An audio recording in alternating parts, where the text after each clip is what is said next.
Franck Alizio est dans ce studio, député RN des Bouches-du-Rhône. Bonsoir Franck Alizio. Bonsoir. Alors vous étiez place Vauban tout à l'heure avec les 7000 personnes qui étaient rassemblées d'après les chiffres de la police. Parce que vous dites un peu plus. La police dit 7000, ça veut dire qu'on était 10 000. Bon, ok.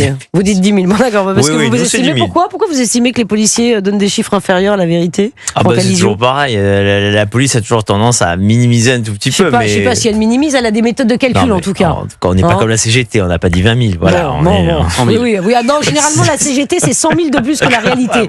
Non, mais c'est vrai. C'est exactement ça. Non, mais c'est vrai, Jules Torres. La vérité, demandez à Marseille, et surtout à Marseille. Pardon, excusez-moi, vous êtes dans les Bouches-du-Rhône. Mais alors la CGT de Marseille, il vous dit 150 000, la police 15 000. Vous voyez, on faisait un peu le rapport. Ils disent qu'ils étaient 80 000. Oui, c'est ça. Non, mais c'est énorme. Bon, Franck Alizio, c'était quoi cet après-midi? Vous étiez 7000 place Vauban. D'abord, avant de rentrer dans le détail, évidemment, avant de parler de ce qu'a dit Marine Le Pen, un peu, c'était, je disais démonstration de force. Mais Véronique Jacqui me disait non, c'est pas vraiment une démonstration de force. C'était quoi exactement ce rassemblement? Si vous en tirez les conséquences ce soir. Démonstration d'indignation, démonstration d'un sentiment d'injustice depuis. Non, mais vous êtes satisfait du nombre de personnes, de la tonalité qu'a pris mais bien sûr, cette mobilisation? Je crois que ça fait des années, en tout cas moi, de mon vécu au RN. Et je suis au RN depuis qu'il s'appelle le FN, puisque je suis arrivé en 2015. Depuis 2015, il n'y avait jamais eu de rassemblement en plein air en Ile-de-France et en particulier à Paris pour l'Assemblée nationale. Vous avez bien compris que ce n'est pas notre point de force en termes de sociologie électorale. Non, vous appelez rarement vos adhérents. Voilà. Et puis à Paris en plus, c'est pas là que nous avons nos masses d'adhérents. On a fait ça complètement, ça s'est organisé de manière quasiment spontanée en 48 heures. Donc évidemment qu'il n'y avait pas un objectif de chiffres. On a depuis lundi, nous avons des centaines et des centaines et des centaines de gens. Vous avez eu du mal à mobiliser parce que vous le disiez à Paris, c'est compliqué. C'était spontané. Vous avez fait venir des cars Non, c'était spontané. Si, il y en avait 25 merci cars. Jules Torres. Voilà, je savais. 25 cars quand même. C'est des fédérations qu'on voulait vite fait s'organiser parce qu'il y avait beaucoup de militants, des fédérations limitrophes. Mais honnêtement, en 48 heures, vous organisez pas le Trocadéro et ce n'était pas le but. Ce n'était pas un meeting, c'était un rassemblement. Il fallait à un moment donné, offrir aux Français qui souhaitaient envoyer un message de soutien à Marine Le Pen et à travers elle de soutien à une certaine idée de la démocratie, une certaine idée de l'état de droit, une certaine idée de la présomption d'innocence, tout ça, il fallait tout simplement canaliser ça et nous l'avons fait par cette réunion, de même qu'hier à Marseille, nous l'avons fait à une réunion, même chose, de manière assez spontanée, et on était 500 à Marseille. 500 de manière spontanée en disant voilà, rendez-vous à tel endroit pour dire les choses face à une telle injustice. Mais écoutez, que les autres familles politiques le fassent, que les autres candidats le fassent, parce que là on a bien vu que du côté de l'extrême gauche ça n'a pas été terrible. Non, et la bagarre à ciel ouvert entre Édouard Philippe et Gabriel Attal, n'en parlons pas. Bon, Franck Alizio, juste je voudrais qu'on revienne avant de parler des autres sur le RN et le discours de Marine Le Pen. On avait quand même, on se dit les choses, une tonalité anti-système dans le discours de Marine Le Pen. Est-ce que vous pensez vraiment qu'à l'approche de 2027, si elle peut se présenter, on se dirige peut-être vers un procès en amont, mais est-ce que vous pensez que c'est la bonne stratégie? Moi, j'appellerais pas le système, c'est faire ça trop. Anti-système. Anti-système. En disant, voilà, c'est pas. Les juges sont innocents, c'est une condamnation politique. Moi, je n'appellerais pas ça le système, puisque c'est faire trop d'honneur aux gens dont on parle. J'appellerais ça une caste. Une caste qui a les manettes, qui a le pouvoir en ce moment, qui est dans le même moule idéologique. Alors, ce pouvoir, il peut être, il y en a quelques-uns, pouvoir judiciaire, pouvoir financier, pouvoir politique. Ils veulent le garder, le pouvoir. Et donc, ils veulent le garder par tous les moyens. Parce que la grande alternance, c'est pas la petite alternance qu'on connaît, le 100% de gauche avec le 100%. Donc, vous ne retombez pas dans vos travers. À partir de là, cette petite caste, pourquoi on va nier qu'elle essaie de se défendre, qu'elle essaie de garder le pouvoir, qu'elle ne veut pas le rendre au peuple? Comment qualifie-t-on un pays dans lequel, jusqu'à ce qu'on vote une proposition de loi il y a quelques semaines, du jour au lendemain, les banques pouvaient fermer, sans autre justification, les comptes des membres de l'opposition. Et moi-même, mes comptes personnels et professionnels, à un moment donné, ont été fermés du jour au lendemain.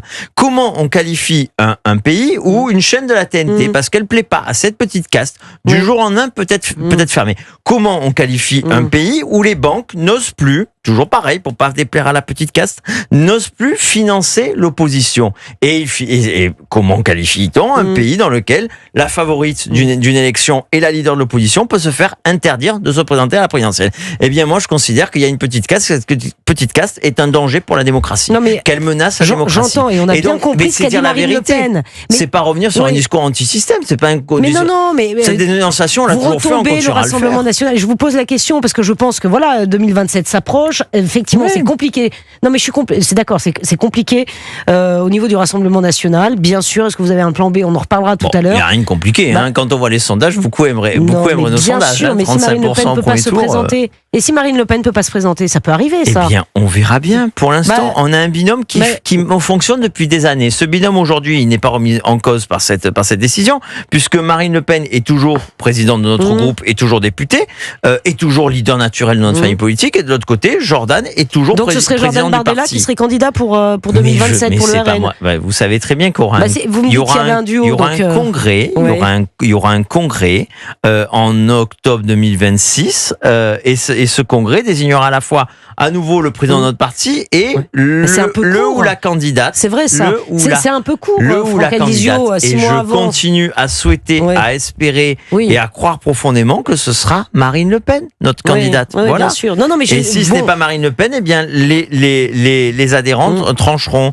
Et je considère que pour l'instant, le président de notre parti fait un formidable boulot, et qu'à partir de là, bien oui, évidemment que, je veux dire, Jordan fait partie des solutions, mais pour l'instant, on ne cherche pas un plan B. Voilà, on a un plan qui est gagnant. Ce plan, pour l'instant, c'est ce duo. Bon, alors c'est vrai que le principal défi pour le Rassemblement national, donc je ne m'agite pas, je vous demande la parole tel un bon élève, mais il y a quand même une question qui se posera, c'est que le procès en appel, a priori, rendra son jugement à l'été 2026. Le procès en appel et le président de la Cour de cassation, le premier président de la cassation, a dit que dans ce type d'affaires, eh bien, la cassation pouvait intervenir 6 mois plus tard. Donc on est en janvier 2027. Et c'est là, en fait, toute la question, c'est que finalement, c'est pas le congrès, c'est pas le congrès de 2026. Le sujet, c'est si Marine Le Pen est définitivement condamnée à une peine d'inéligibilité qui est supérieure à 2 ans, eh bien là, il va falloir trouver une alternative, et ce sera à 4 mois de l'élection présidentielle. Non, mais moi je veux bien que le qui soit important, mais le quoi est encore plus important politique. Voilà, on sait pourquoi on se bat. On sait que le projet va pas changer si c'est tel ou tel visage, surtout que là, pour l'instant, les 2 visages dont on parle, on les connaît déjà. À partir de là, je vous dis, il y aura un congrès en octobre 2026, il dira des choses, et puis la candidature à une présidentielle, ça arrive rarement avant le mois de janvier ou avant la fin de l'année. Donc il y a tout ça. Enfin, on rentre pas. On est à 2 ans de la présidentielle. Oui, mais 2 ans c'est long et c'est très court. Entre les deux, on a quelque chose qui arrive et qui va s'appeler les municipales. Laissez du temps au temps, laissez le rythme démocratique se faire. C'est pas nous qui avons décidé du désordre démocratique que produit cette décision, ces décisions cette décision de justice qui est une décision d'injustice. Tout le monde le ressent comme ça. Nous le ressentons comme ça. Et on sait que tous les Français canadiens, 25 000 nouveaux adhérents en 5 jours. 25 000 adhérents. Si c'est pas un élan, si c'est pas, voilà, 550 000 pétitionnaires pour la pétition. 10 000 personnes aujourd'hui, place Vauban. Bon, ça veut dire quelque chose. Laissons les Français s'exprimer, laissons la démocratie retrouver le bon chemin. Bon, alors, Franck Alizio, les militants du Rassemblement national, vous parlez de 25 000 adhérents, ce ne sont pas pour autant tous les Français. Vous dites tous les Français. Donc on a l'impression là qu'il y a une mystique qui se met en place du côté du Rassemblement national pour gagner un petit peu avec une façon de faire à la Trump, c'est-à-dire on est les victimes du système, et quand Trump a joué cette partition, ça lui a réussi puisque il a gagné des votes et il a mobilisé. Donc je comprends bien la façon dont vous voulez mobiliser, mais pour gagner en 2027, que ce soit Marine Le Pen, Jordan Bardella ou un autre candidat, il faut quand même ratisser large, et il faut aller chercher des voix à droite, pourquoi pas d'ailleurs chez des déçus des LR. Et là, en jouant à la carte anti-système, je vois pas comment vous allez y arriver. Moi, elle a raison, Véronique Jacquier, c'était ça. Dans les heures qui ont suivi la décision, moi j'ai eu plus de messages de gens qui n'avaient pas voté Marine Le Pen que de gens qui avaient voté Marine Le Pen.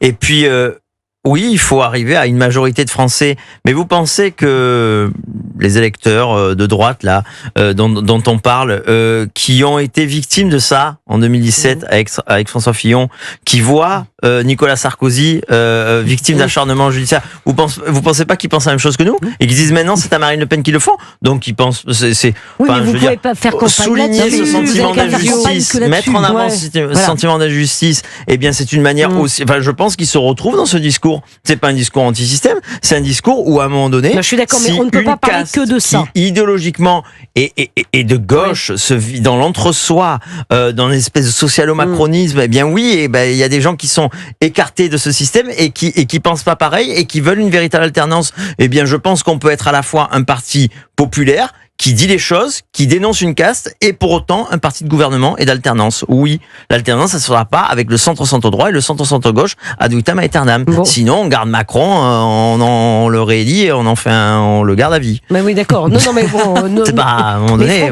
Franck Alizio, la rupture, il y aura une rupture. Hein, ouais. Oui, je vous rassure, il y aura une rupture. Et c'est souhaitable pour le pays qu'il y ait une rupture dans tous les domaines. Je voudrais juste que vous me commentiez les mots, parce que c'est vrai que la justice a été prise pour cible par certaines personnalités du Rassemblement national. Jordan Bardella parle de démocratie exécutée.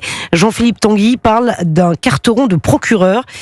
Est-ce que vous ne croyez pas que là aussi, ces qualificatifs ne sont pas nécessaires ? Dans cette affaire, il y a des juges, il y a des procureurs. Mais Marine Le Pen a dit que c'était pas la faute des juges. Procureurs qui ont fait de la politique, tout simplement, qui ont fait de la politique. Alors ils ont été aidés par un vote du législateur, en l'occurrence il y a quelques années, pour rendre possible l'exécution provisoire. Je suis d'accord avec vous, mais il en reste que la séparation des pouvoirs, ça va dans les deux sens. Voilà, la séparation des pouvoirs, c'est le politique ne se mêle pas de justice, mais c'est les juges ne se mêlent pas de politique. Et là, en l'occurrence, les juges se sont un petit peu trop mêlés de politique, sont en train de quelque chose. Le meilleur avocat de Marine Le Pen, il s'appelle François Bayrou. Il explique que l'exécution provisoire, c'est une exécution politique, et deux, que le détournement de fonds publics. Je suis pas sûr que ça lui fasse plaisir. Que le détournement de fonds publics. J'ai le droit de faire plaisir aux gens malgré eux. Il est prof de lettres, normalement. Et que le détournement de fonds publics n'est pas constitué selon lui. Voilà. À partir de là, après, il y aura un appel. Cet appel va arriver. La présomption d'innocence de Marine Le Pen est reconstituée à travers cet appel. Eh bien, on va suivre ça. Juste une toute petite question dernière. À l'Assemblée nationale, Éric Ciotti est en train de souhaiter, de travailler sur un projet de loi pour enterrer le principe de l'exécution provisoire en matière d'inéligibilité. Cette loi serait donc rétroactive pour permettre à Marine Le Pen de concourir en 2027. Vous pensez que ça a une chance de passer à l'Assemblée ? C'est une bonne chose. Après, par définition, ce sera une proposition de loi qui sera présentée, je crois, dans la niche du mois de juin, donc de l'UDR. Ce serait une bonne chose pour la démocratie, pas pour Marine Le Pen. Ça doit pas devenir une loi. Ça doit pas devenir une loi Marine Le Pen. C'est pas une loi d'amnistie. C'est une loi qui revient sur un excès. Les juges sont tentés par l'excès de pouvoir. L'excès de pouvoir, c'est mauvais pour l'État de droit. C'est mauvais pour la démocratie. On combat ça depuis Montesquieu. Eh bien, il faut continuer à le combattre. Voilà. On est devant un excès de pouvoir. Merci beaucoup Franck Alizio, député RN des Bouches-du-Rhône, d'avoir été avec nous en direct sur Europe 1 pour commenter donc ce meeting, ce rassemblement du Rassemblement national. Évidemment, on va évoquer ensemble avec Véronique Jacquier, avec Jules Torres, les autres meetings. Il y a beaucoup de choses à dire aussi. Hein. Du côté de Gabriel Attal, moi j'attends avec impatience les infos croussifondantes de Jules Torres. Vous avez promis du lourd. Oui. Si, vous avez promis du lourd. Mais je sais que vous avez les couteaux sont tirés également au centre. Ah bah évidemment, et à gauche, non, on n'en parle pas. Si on va en parler. Bah si, on va en parler, bien sûr. C'est tout de suite sur Europe 1, 19h27.